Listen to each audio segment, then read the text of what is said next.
Bien, como les dije, el presidente del bloque de diputados de PRO, Cristian Ritondo, en un día que renunció el presidente del bloque oficialista, Máximo Kirchner.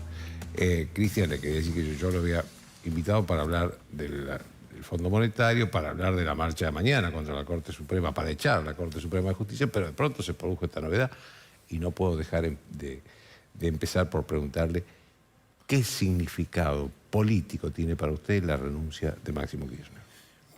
A ver, es malo para el país, es malo para este gobierno que muestra que sus fuerzas internas no están de acuerdo con algo que en 25 meses no pudieron llegar a un acuerdo externo ni interno. Sobre la hora, sobre donde se vencía, donde la incertidumbre de los muchos argentinos estaba si entrábamos en default o no, se anunció que íbamos a pagar y que íbamos a llegar a un acuerdo. Algunas metas, no el cómo, que es lo que estamos esperando. Y en el medio de esto, donde la oposición responsablemente, como decía Ricardo recientemente, dijimos, está bien, ahora queremos ver el cómo. Digo, que no sea esta cuestión mística, mágica, de que vamos a acomodar con crecimiento, vamos a ver quiénes son los que no pagan impuestos, porque la verdad que en la Argentina la presión tributaria es inmensa y es uno de los países de mayor presión tributaria del mundo. Lo arreglamos. La verdad que había que ver cómo se achica ese déficit, cómo esa emisión que bajaba casi un tercio este año, qué iba a pasar con las tarifas. Hubo 660.000 millones de ajuste el año pasado sobre los jubilados y pensionados en la Argentina, con la ley de este gobierno. Y esta renuncia sin duda habla de la inmadurez de un gobierno que se ha juntado para ganar una elección, que no tienen coherencia a la hora de gobernar. Que así como pasó cuando perdieron las PASO, que una carta de la vicepresidenta de la Nación hizo renunciar a medio gabinete, y todos lo recordarán. Después a los 4 días pasó como si nada y todos volvieron sin dar explicaciones que había pasado. Yo no sé cuál es el efecto dominó de la renuncia del presidente del bloque, porque... ¿Usted espera una renuncia? No, digo, yo por lo menos lo pongo en duda. ¿Puede haber más renuncias? A ver, ¿qué va a pasar? ¿Cómo interpretan este acuerdo en el fondo? ¿Cómo alguien puede estar en el gobierno si no está de acuerdo con lo que el gobierno está haciendo? ¿No? Si el presidente del bloque renuncia a la presidencia del bloque porque dice que no está de acuerdo y que no va a entregar sus convicciones, los que se queden en el gobierno van a estar entregando sus convicciones que pertenecen a la cámpora o sectores del kirchnerismo. Digo, es una pregunta que me hago después de leer la nota. Cuando uno dice que no entrega las convicciones, ¿qué quiere decir? Que los que se quedan, los que votan a favor, entregan sus convicciones. Los que son de ese mismo sector político y de agrupación, ¿cuáles serán las convicciones que tendrán mañana? Entonces, creo que la irresponsabilidad, la oposición ha venido trabajando responsablemente. Ahora, la oposición no gobierna. La oposición es oposición. Nosotros estamos para controlar, lógicamente para acompañar. Queríamos que entrar en el default era un error tremendo para la República Argentina, que le iban a pagar generaciones, que iba a traer consecuencias aún más de aislamiento por las políticas erróneas de política exterior que viene teniendo constantemente este gobierno. Acordémonos, el embajador argentino en Chile pidiendo la libertad de John Aguala, yendo a la asunción de un dictador como Ortega, no acompañando las sanciones a Venezuela, dictadura de Venezuela, o sea, lo que la Argentina viene haciendo internacionalmente. Y en el medio que le pedimos ayuda a Estados Unidos en el Fondo Monetario, nos vamos a Rusia y a China en el medio de una crisis por Ucrania, ¿no? Digo, este es el contexto internacional, digo, de lo que la Argentina representa al mundo. Lo que se logró en 4 años, con culminación del G20 en la Argentina, con una relación prestigiosa en el mundo, de relaciones internacionales, lo derrumbaron en menos de 2 años. La relación con el fondo, que era una negociación, que Hernán Lacunza, siendo ministro, después de las PASO, le ofrece negociarlas juntos. Después de que asumen, pasa 25 meses y ahora recién empiezan a negociar. Porque el acuerdo, ¿por qué no se reunieron con la oposición? Esto que nos dijeron, nos pidieron primero, nos ofrecieron que sea el Congreso, después nos dijeron que vayamos al Ministerio de Economía y después la levantaron un día para el otro. Es porque en realidad no tenían qué decirnos. Hoy no tienen que decirnos porque el acuerdo es todo un marco de intenciones, pero todavía no hay ningún acuerdo. Entonces, el gobierno tiene que alistar a su propia tropa, a su propia composición, para que esta oposición acompañe. El oficialismo debe estar alineado, deben discutir entre ellos, Porque no creo que si ellos mismos no creen que su gobierno pueda llegar adelante este tipo de política, lo tenga que creer la oposición. Es decir, que usted lo que dice, Cristian, es que si el oficialismo no está unido detrás del acuerdo con el fondo, a la oposición le va a ser muy difícil apoyar ese acuerdo. Sin duda, por más buena voluntad que tenga la oposición. Y si el presidente necesitara de la oposición... Si su propio frente es incapaz de acompañar a su propio gobierno, quiere decir porque no tiene credibilidad, porque creen que el acuerdo es malo, ¿por qué nosotros, desde la oposición, vamos a tener que acompañarlo? La verdad es que nosotros festejamos que se haya evitado un choque que era el default en la semana pasada. Pero también lo que hay un default tremendo es en la palabra del oficialismo. Entonces, para nosotros, el desafío que tenemos es, lógicamente, con responsabilidad, con calma, pero se tiene que acomodar el equipo del oficialismo. A ver, el presidente del bloque es la representación máxima que tiene el gobierno nacional dentro del Parlamento, de la Cámara de Diputados. O sea, para que tengamos sentido de quién acaba de renunciar, que no tiene un apellido común, se llama Máximo Kirchner, con todo lo que eso representa dentro del Frente de Todos. Entonces, sin duda, mañana habrá que ver cómo reaccionan los mercados, cómo reacciona, digamos, las cosas que empezaban a estabilizarse, ¿no? El riesgo país que bajaba, los bonos argentinos que volvían a subir un poco, el dólar blue y el dólar bolsa que... ¿Usted cree que va a haber mañana una subida de todo eso? Pero yo no sé, pero digo, me parece... parece... Tiene que subir lo que tiene que bajar y bajar digo, lo que tiene que subir. Si uno estaría fuera de este país, fuera de nuestro país, y mira a la Argentina y dice, a la máxima autoridad del Poder Judicial, un poder independiente de la Nación, el Poder Ejecutivo le hace una marcha para entrarle por la ventana como resultado de un plan de impunidad. Esa es la conclusión suya. Sin duda. O sea, mañana, yo lo miro afuera y digo, ¿cómo? El Ejecutivo. Porque mañana, en todo esto nos hemos olvidado, y esto era una cosa que yo quería hablar con usted, que mañana hay una marcha convocada por el oficialismo, donde hay ministros que han comprometido su presencia, en el Palacio de Tribunales, para echar a la Corte Suprema. Insólito en la democracia. Jueces de la Corte elegidos en el sistema democrático. O sea, es insólito en el mundo, pero en la Argentina más todavía. Insólito en esta joven democracia que tenemos en Argentina, que haya una marcha del propio oficialismo para echar a la Corte. Por otro lado, uno ve esto, y por otro lado, el presidente del bloque oficialista, hijo de un expresidente e hijo de la vicepresidenta de la Nación. Puede ser que no piense igual, puede ser que tenga su propio pensamiento. ¿Usted cree eso? Puede ser que no piense igual que la madre, pero, ¿no? Sigue siendo la hija el hijo del vicepresidente. Se renuncia abiertamente, dice, porque está en contra de cómo se ha negociado.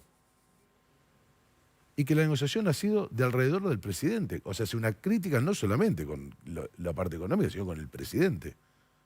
Entonces, yo no sé mañana en la Argentina cómo se despierta. Ahora, ¿cómo se ve en el mundo? Es de una forma ridícula. Yo digo, si alguien quiere pensar en poner algo en la Argentina y ve el oficialismo atacando la cabeza del Poder Judicial, el gobierno, y el presidente del bloque del oficialismo renunciando porque no quiere un acuerdo en el fondo, ¿alguien me va a venir a la Argentina? ¿Alguien va a pensar que este es un país que pueden construir en serio? Digo, la verdad es que lo que han demostrado es que perdieron 25 meses, que gobernando diciendo pero Macri, que han demostrado que tienen mayor inflación, más desocupación, más pobreza, más deuda, y que no han sacado una sola idea para construir este país.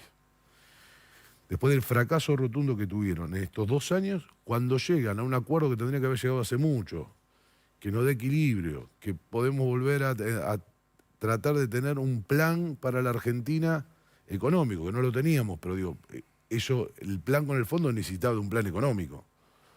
Algo que cuando se lo preguntamos al ministro, habló Sarasa, todos lo recordarán en la Cámara de Diputados de la Nación, digo, pasa lo que pasa hoy y lo que va a pasar mañana.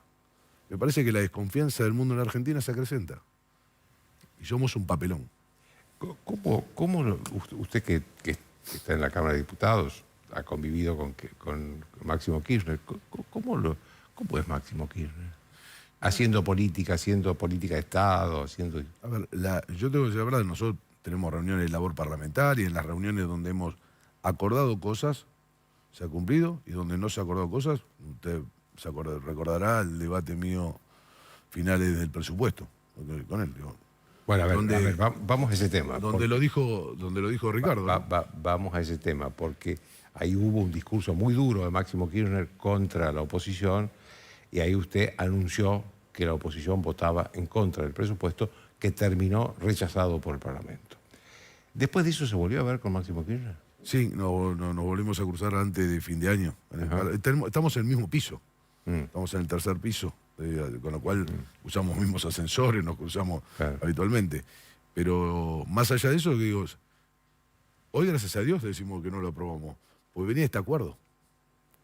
O sea, a menos de un mes de que habríamos votado un presupuesto, había un acuerdo que habla de un déficit distinto, de una emisión distinta. O sea, es absolutamente distinto a lo que habríamos votado. O sea, no hay nada más razonable, que fue lo que le planteamos, y lo dijo Ricardo recién, en la reunión de la tarde, donde dijimos, porque la sesión empezó diciendo, señores, no tienen número, ¿por qué no hacemos una reunión? Hacemos una reunión y ellos insisten con el número. Se vuelve a hacer una reunión a la tarde, donde Ricardo, José Luis Esper, digamos, economistas, daban 50 criterios. Y nosotros desde lo político también le agregábamos que no podíamos votar un presupuesto sin que esté el acuerdo con el fondo. La respuesta de Máximo fue la que contó Ricardo recién en el programa. Y cuando llegó que la fue, madrugada, yo no sé lo que se está negociando, dijo. Cuando llega la madrugada, se dan cuenta que no tienen los votos, por más de haber insistido todo el día, y empiezan con una vuelta, que si va a comisión, si nosotros pedíamos en realidad que vuelvan a mandar un presupuesto sensato. Bueno, después de la agresión, cuando piden una ayuda y uno está dispuesto a dar una ayuda, la agresión a que, como siempre, pero fueron ustedes, digamos, nunca se hace cargo de lo que hicieron durante los años de Néstor, de Cristina, lo que hicieron en la Argentina, lo que pasó, cómo lo dejaron económicamente, porque la deuda es resultado del déficit que dejaron. El gran agujero que lo dejaron en el 2015.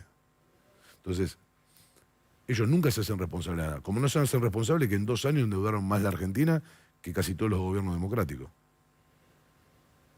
Y el responsable es Alberto Fernández. Entonces, por más colaboración que la oposición quiera tener, hoy no nos toca gobernar a nosotros, nos toca hacer oposición, y así nos votó la gente. Y ellos en una coalición de gobierno, con promesas, con sueños de los argentinos, desde el asado y la heladera llena al 20% de los abuelos. Ninguno cumplieron.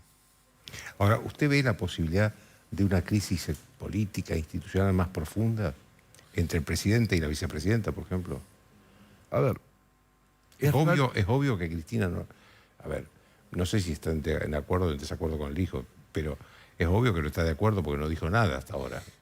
El presidente hace 3 días que anunció el acuerdo o más, desde el viernes de acá ya van a ser casi 4 días, y ella no dijo una sola palabra. Joaquín, en la Argentina pasó algo único en el mundo, donde una vicepresidenta anuncia quién va a ser el presidente. En un tuit. ¿No? Y con casi una novela, era porque era un tuit con una película, ¿no? Un anuncio. Es único en el mundo. Los presidentes ganan las primarias y anuncian quién va a ser su vicepresidente. Digamos. El líder anuncia quién lo acompaña, ¿no? Y acá es al revés. Digamos, quien es el líder de Frente de Todos, que es Cristina Fernández de Kirchner, anunció quién lo acompaña, porque lo acompaña tiene que tener la lapicera, es el presidente de la nación. Entonces, esto arrancó al revés. Y es un presidente que ha demostrado no tener fortaleza política. Cuando le renuncia a medio gabinete después de las PASO, nunca aclararon ni dijeron nada y todos volvieron a sus puestos. Entonces, acá hay una debilidad del presidente que la da el propio oficialismo, no la da la oposición. Cuando se trate el acuerdo con el fondo en la Cámara de Diputados y en el Senado, seguramente van a hacer muchas referencias al endeudamiento de Macri. Y ahí usted va a ser uno de los voceros del grupo, digamos, de Juntos por el Cambio. ¿Y qué van a decir? ¿Cuál es el déficit que encontró la Argentina y cómo era la forma de financiarse? ¿Cuál es el que encontró en 2015? El 2015, ¿y cómo se fue? Cómo cierran los mercados en el fin del 2017, principio del 2018, y cómo la Argentina se hace del dinero que necesitaba para esa etapa a la más baja tasa de interés que podía encontrar en el mundo. Algunos lo encontraron en Venezuela y pagaban el 12, no sé si lo recuerda. El 15. O el 15, peor. Entonces, la Argentina encontró una financiación con un organismo internacional, con credibilidad la Argentina en el mundo, porque había recuperado la credibilidad de la Argentina en el mundo, y el mundo apostaba a la Argentina. Entonces, eso, digo, para defenderlo es el déficit que sacaron. Porque la verdad es que cuando uno agarra el promedio de endeudamiento de los gobiernos de Cristina o el gobierno de Alberto, van por arriba del promedio del gobierno de Mauricio Macri. Sin haber tenido ellos el déficit que agarró Mauricio Macri en el año 2015 cuando agarró el gobierno, y acordémonos con una reserva sin nada, con cepo, default, los hold down, digo, porque si no, digamos, muchas veces pasa el tiempo y nos olvidamos que Argentina asumimos el 10 de diciembre del 2015. Y esa era la realidad de la Argentina. Después podremos discutir si hay medidas económicas que se tomaron antes, más apresuradas, menos apresuradas. Seguramente esa será la experiencia que uno tiene que aprender y la autocrítica para volver a gobernar. Pero esa autocrítica lo hicimos. Y a 2 años, todo lo que nos prometieron están abajo. A ver, ¿hoy hay más desocupación? Sí. ¿Hay más pobres? Sí. ¿Ganan menos los jubilados? Sí. ¿Ganan menos los trabajadores? Sí. ¿Hay más desempleo? Sí. Entonces, la verdad es que el resultado en la Argentina, eso por el lado de lo económico. Por los lados de la institución, estuvimos casi 2 años sin clase. Parece que fueran militantes de la no clase y el cierre de las escuelas. La inseguridad ha aumentado, la lucha contra el narcotráfico no existe, la relación internacional de la Argentina ha desaparecido, nuestros grupos aliados son los grupos de la dictadura de Latinoamérica y no los grupos de amigos, tenemos una relación en el mundo atípica, le pifiamos a quien les compramos las vacunas, o sea, 2 años de errores constantes, que la gente lo verificó a la hora de la elección. Nosotros tenemos que fijarnos cuál es la posición, construir el sueño que tenemos que construir de acá al 2023, que tiene que ver con las expectativas reales y qué vamos a hacer cuando nos toque volver a gobernar el 2023. Cristian, a ver, una última pregunta. Para volver a lo de la Corte mañana, que me parece muy grave. ¿La oposición ha pensado en algo que pueda contrarrestar esto de mañana, que es un acto destituyente? El primer dato es que toda la oposición de Juntos por el Cambio, y ojalá todo el resto de la oposición, salió muy duro contra la marcha de mañana. Hay un comunicado de los 3 presidentes de los partidos, de todos los presidentes de los bloques, de todos los legisladores nacionales y senadores de Juntos por el Cambio. Muy duro con esto. Y ojalá que el resto de la oposición acompañe.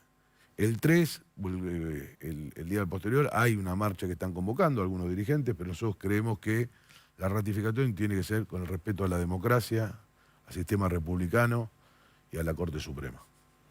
¿Sí? La Corte podrá dar fallos que le gusten más a uno o menos. Nosotros, a muy poco tiempo de asumir, nos tocó un fallo que nos dolió muchísimo en lo económico, que era la reposición de dinero para San Luis y otras provincias, pero la verdad que lo que hay que respetar es la Constitución, respetar la división de poderes. La Argentina republicana necesita de eso. No es siempre cuando a uno le gusta o no le gusta, sino es siempre. La justicia cuando actúa para un lado, para el otro, y uno nunca no va a estar siempre de acuerdo, pero respetando la independencia de la justicia, con un parlamento que no sea escribanía y con un ejecutivo que sea ejecutivo, que trabaje y que los funcionarios funcionen en la Argentina y cómo funciona el sistema democrático. Le agradezco mucho, Cristian. No, muchas gracias, Joaquín. Después del